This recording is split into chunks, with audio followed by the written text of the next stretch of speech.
Radar Drops. Informação para o seu dia. Olá! Hoje é 4 de novembro, começa agora o Radar Drops, informação para o seu dia sob curadoria do FGV Notícias. Vamos começar falando de um assunto que, olha, tira a paciência de qualquer um. Trânsito. Quem mora em cidade grande sabe bem como é. Mas a questão vai muito além do estresse, sabe? O congestionamento tem um custo, e um custo bem alto para a economia do país. Pois é, para você ter uma ideia, estudos analisados pelo Marcos Quintela, lá da FGV Transportes, mostram que o Brasil chega a perder até 2% do seu produto interno bruto por causa do que a gente chama de imobilidade urbana. É muito dinheiro. E olha, mesmo que os cálculos variem um pouco, a conclusão é sempre a mesma. O prejuízo é gigante. E aí o problema fica ainda mais pessoal, né? O próprio Quintela traz um dado que assusta. Imagina só, em cidades como São Paulo e Rio de Janeiro, tem gente que passa até 5 horas por dia só no deslocamento. Se a gente somar isso no final do ano, dá mais de um mês inteiro. Um mês de vida que o trânsito simplesmente rouba da gente. Um tempo que podia ser para produzir mais, para estudar ou, para ficar com a família. Ok, mas para a gente ter uma noção mais concreta, em valores mesmo, um estudo de 2023 feito pela FGV Cidades para o Banco Mundial foi lá e calculou o tamanho desse prejuízo diário só na cidade de São Paulo. E olha, os resultados detalhados pelo Círio Biderman da FGV Cidades são de cair o queixo. Todo santo dia, a perda de produtividade para quem usa carro chega a 6,6 milhões de reais. Já para quem está no ônibus, o prejuízo é de 3,9 milhões. O estudo até explica que essa diferença tem a ver, em parte, com a renda média de cada um desses grupos.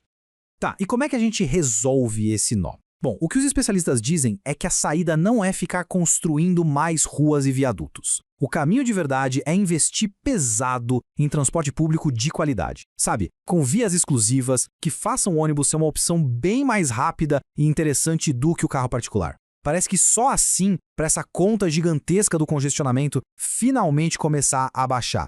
Agora a gente muda de assunto, mas continua falando de um dos grandes desafios do Brasil, a segurança pública. E o interessante é que no meio de um debate que é sempre tão complicado, está surgindo uma iniciativa bem diferente, vinda da própria sociedade civil, para tentar trazer novas soluções.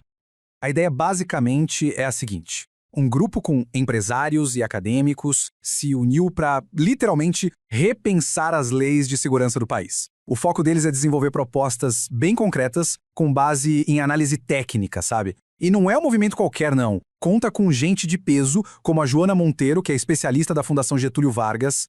E o que é mais legal nessa história é a abordagem. Em vez de só criticar, a proposta é colaborar. É usar esses dados todos, esses diagnósticos, para chegar lá no Congresso, no setor público e oferecer soluções que fazem sentido.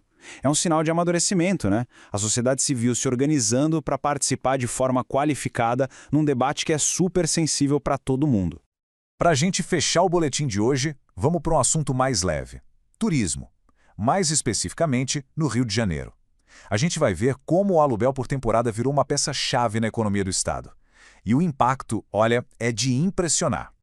Um levantamento da FGV colocou isso em números e eles são bem expressivos. Pensa só em 2024, esse setor movimentou quase 10 bilhões de reais. Ajudou a manter mais de 61 mil empregos, gerou 5,6 bilhões para o PIB do estado e ainda por cima rendeu 1 bilhão de reais de renda extra para quem aluga seus imóveis.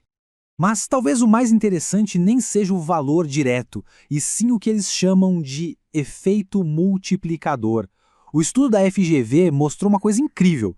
Para cada R$10 que um turista gasta na hospedagem, ele gasta outros R$52 em outras coisas na cidade. Sabe, com transporte, alimentação, no comércio, no lazer, é um dinheiro que se espalha por todo canto. Mas por que esse mercado cresceu tanto, hein? Aparentemente, a resposta está na profissionalização. Como aponta o Fábio Narron, da Associação do Setor, o surgimento de empresas especializadas em gerenciar esses imóveis trouxe mais segurança e qualidade, tanto para o dono quanto para o turista. E essa confiança foi o que fez o mercado decolar.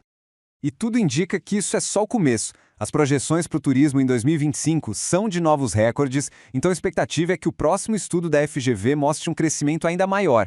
Ou seja, o aluguel por temporada deixou de ser só uma alternativa e se tornou um dos pilares da economia do turismo no Rio de Janeiro. Esse foi o Radar Drops de hoje. Voltamos amanhã com mais notícias. Até lá!